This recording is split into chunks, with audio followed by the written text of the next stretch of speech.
What's going on, guys? It's your boy Chop clocking in with Metamorph Fitness. Today, I'm gonna bring you a video that I feel like can have a lot of value for some of you guys who are trying to lose weight or get started on your fitness journey. This video is going to be about flexible dieting. It is the method that I personally use in my everyday life, and it is the method that I have used to lose 60 pounds over the past 7 months. So, with these instructions, tips, and tricks, I guarantee you can lose some weight, and if you really put in the work and maintain consistency, you may be able to get in the best shape of your life. So without further ado, let's get it.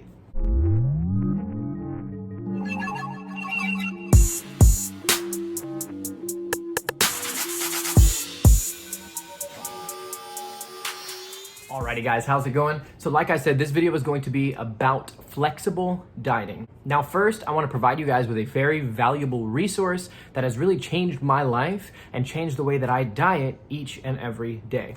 And that is Coach Greg Doucette. He is another YouTuber that you can follow using the link in the description, and he is a valuable wealth of resource and knowledge. Now, Coach Greg Doucette is an IFBB pro with many years of experience. He has competed in over 40 bodybuilding shows and currently makes a living selling cookbooks, not only through online methods, but also through his YouTube channel as well. He has really changed the way that I think about dieting and consuming calories, and has really changed the way that I lose weight. So with that being said, let's get to the second best possible resource, this video. Essentially, what flexible dieting is allowing yourself to consume the foods that you love while making small, minor tweaks to your everyday recipes to make these foods lower calorie alternatives. So now with that being said, if a recipe calls for sugar, you may use Splenda or Stevia. If a recipe calls for whole milk, you may use skim milk. If a recipe calls for eggs, you would use egg whites. So you're obviously getting the idea. So what you want to do is take your favorite foods, find ways to make those recipes healthier, implement them into your everyday diet, and hit your goals and lose weight. So with that being said, you are never going to lose weight if you do not maintain a calorie deficit. So a calorie deficit is essentially ensuring that you are eating less food than you are burning with your daily activity. The best way to do that is to find your base metabolic rate using one of the many online options. So once you find that base metabolic rate, you're going to subtract 350 calories using the rule of 350, and that is going to be your calorie goal for the day. This will make sure that you are losing a minimum of 1 pound every 10 days, as 3,500 calories equates to 1 pound of body fat. So assuming that you're already in a caloric deficit, let's now talk about caloric density. Caloric density is a concept that really revolutionized the way that I diet. So what caloric density is essentially having knowledge about how many calories per unit of weight a food has. So for the sake of example, 1 pound of chicken has drastically less calories than 1 pound of Starbursts. So obviously the more calorically dense food is the Starbursts, the less calorically dense food is the chicken. So by implementing more low calorie density foods in your everyday diet, it ensures that you are eating less calories with every meal and each and every snack throughout the day. Now, when flexible dieting, and really with dieting in general, you want to up your protein intake. The reason for this is that it is relatively impossible to not lose some muscle mass when dieting. So with that being said, to minimize the effect of that lost muscle, you can increase your protein intake. By increasing your protein intake, you are allowing your body to be in the optimal state to not only hold on to as much muscle as possible, but also to build muscle. So normally a doctor is going to recommend probably somewhere between 0.5 and 0.75 grams of protein per pound of lean body weight. Now, I am not your doctor, I am not your dietitian, and I am not your nutritionist, but personally what worked best for me is upping my protein intake to 1 gram per pound of body weight. It is really going to be the rule of thumb that you're going to hear constantly in the fitness industry. By aiming for 1 gram, you guarantee that even if you hit a little bit less than that, you are going to hold on to as much of your muscle as possible. Now, some of you may be wondering what your current body fat percentage is. This is going to be very important to determine your starting point. Now, once you find your body fat percentage, to determine how much lean mass you have, you are going to take your body fat percentage and multiply it times your total body weight. If you were a 100-pound person at 20% body fat, 20 of your pounds are fat, 80% are going to be lean muscle. So you would be aiming for 1 gram per pound of lean muscle, meaning 80 grams of protein per day. Simple. When you're upping your protein to 1 gram per pound of body weight, not only is this going to have a higher satiating effect on your body, meaning you're going to feel more full throughout the day, other than the satiating effect, the protein is also going to have a thermogenic effect on your body, meaning your body is going to burn more calories digesting protein than it would some of our other everyday macronutrients. So, although it may be a very minuscule amount of calorie difference, everything counts when we're dieting. Now, like I said earlier, where I found the most success was taking foods that I eat every day, every week, every month, and tweaking them a little bit to make them a little bit less calorie dense. So for the sake of example, if your family eats spaghetti once a week, subbing your normal everyday pasta noodles for a vegetable like a zucchini or squash noodle can drastically reduce the calorie intake with that meal, meaning you have more calories that you can eat later in the day. Personally, I feel like I found some really phenomenal recipes and changed some of what were already my favorite foods to be macro-friendly alternatives that have helped me hit my goals and continue to drop weight week by week. I took the time over the course of the past few months to just take photos essentially of the meals that I'm eating that I felt like were visually appealing as well as macro-friendly and tasty. So with that being said, I'm going to insert some of those photos now just so you guys can kind of get an idea of how tasty this healthier food can really be and how easy it is to swap normal foods that you eat every day with less calorically dense options and reduce the amount of calories you are eating in a meal you would have eaten regardless.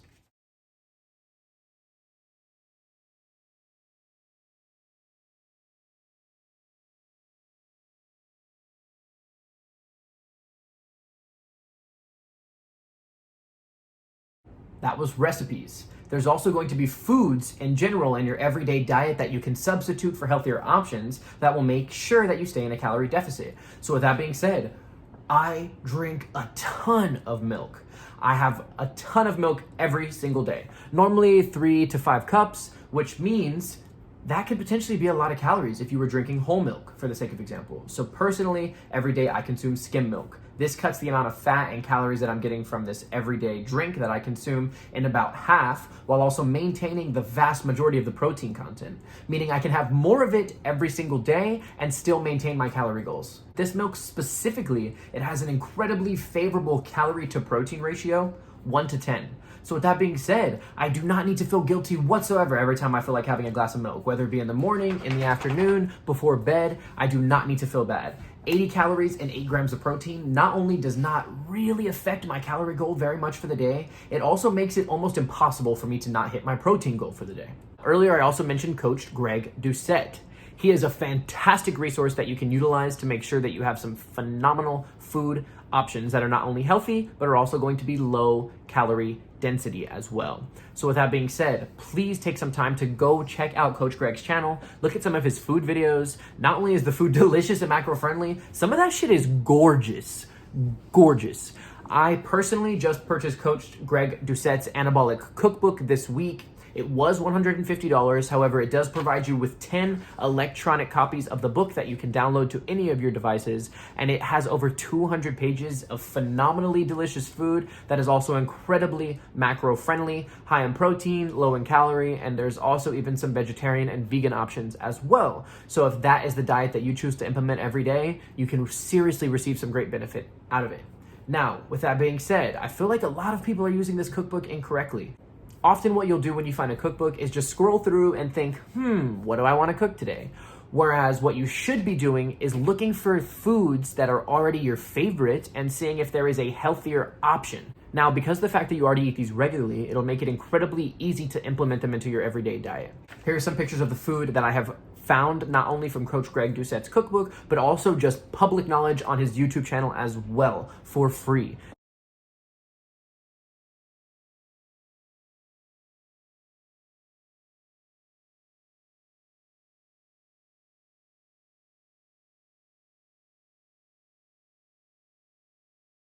On the topic of diet hacks, I feel like it's really important to acknowledge not only your need to hit micronutrient goals as well as your macronutrient goals, but also how great of a tool fruit and vegetables are if you are dieting.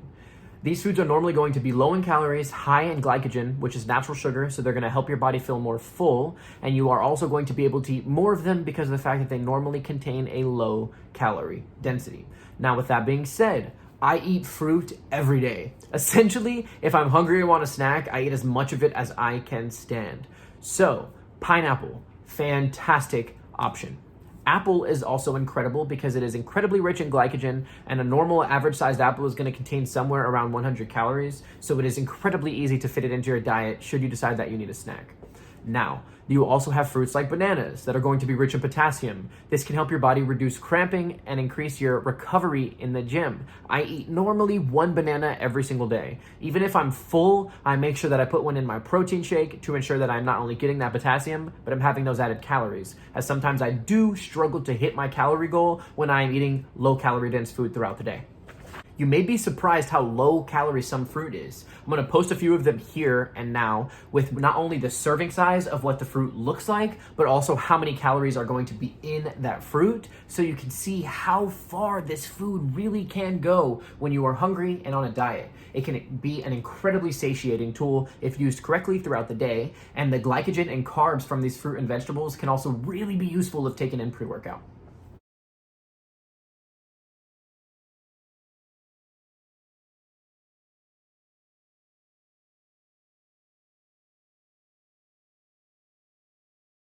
Alrighty, so that almost wraps it up. However, the most important part of this video is what I'm about to say.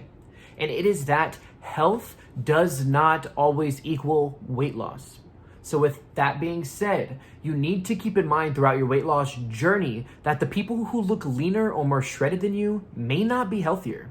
Oftentimes when someone is at their most shredded, it is actually the time where they are going to be at their least healthy. In order to get stage lean, whether it be for a photo shoot or a competition, these celebrities are taking in very low amounts of calories that are very low in macronutrients, meaning the vitamins and nutrients that your body needs, it may not be getting from your everyday food. But celebrities are loaded. So supplementation, whether it be vitamins or other supplements, is not an issue for them. With that being said, I highly recommend taking a multivitamin while you are dieting. It is almost impossible to hit every single macronutrient that is recommended for your overall health. So I personally supplement one men's multivitamin every single morning, and it makes sure that I'm hitting things like my vitamin D and vitamin C intake, as well as more obscure vitamins and minerals that I had no idea we needed every single day. Since I started supplementing this one multivitamin every morning, I have honestly had some pretty good results. Nothing crazy, but for the sake of example, my wife just came down with a very serious cold and upper respiratory infection last week, and I didn't come down with it. We shared a bed, we shared food, I kissed her every single day, and I didn't get sick. So utilizing these multivitamins and things like superfood, greens, can really make sure that when you are in a calorie deficit, you are not also in a deficit in regards to your macronutrients. Now, this is where I'm going to wrap this up. On the topic of supplements, it is very important that you know what you are putting in your body. Many supplement shops have things on the shelves that are not FDA approved, and even more of them are not FDA approved for a reason. So with that being said, although some jacked guy at the gym may have recommended you something, do your research. Do your due diligence. Look it up and see what side effects and potential benefits a supplement can have. Also, I personally have found very good results looking at reviews and using experiences that other individuals in the fitness industry have had to make sure that I do not have to experience the same negative consequences. Now, there's one example that has been perpetuated in the fitness industry as of late. This is fitness phenom Isaiah Miranda. Isaiah Miranda is a relatively short but incredibly shredded fitness model that grew to fame over Instagram and has recently jumped over to YouTube. Last week, he released blood work showing that he had horrible levels of not only hormones, but had also some pretty out of whack macro and micronutrient deficiencies as well. This guy looks amazing. He's in incredible shape and has a phenomenal physique. But from the insides, according to his blood work, his body is kind of falling apart. So keep that in mind when you are aspiring to look like your favorite athletes and fitness models. But don't let that deter you. I guarantee you, some of the people that you follow online are using natural methods to achieve crazy results. So with that being said, if you guys have any questions whatsoever, please do not hesitate to drop a comment or question. And as always, guys, please like and subscribe, share this video. According to analytics, in the past 3 weeks, only 15% of the people who viewed these videos are subscribed. That means our current level of 51 subscribers could be almost 250 if all of you guys subscribed. So please, guys, drop a subscribe. hit the notification bell so you can make sure that any future videos that could be useful to you, you are notified about. And as always, guys, stay real, stay true. Peace.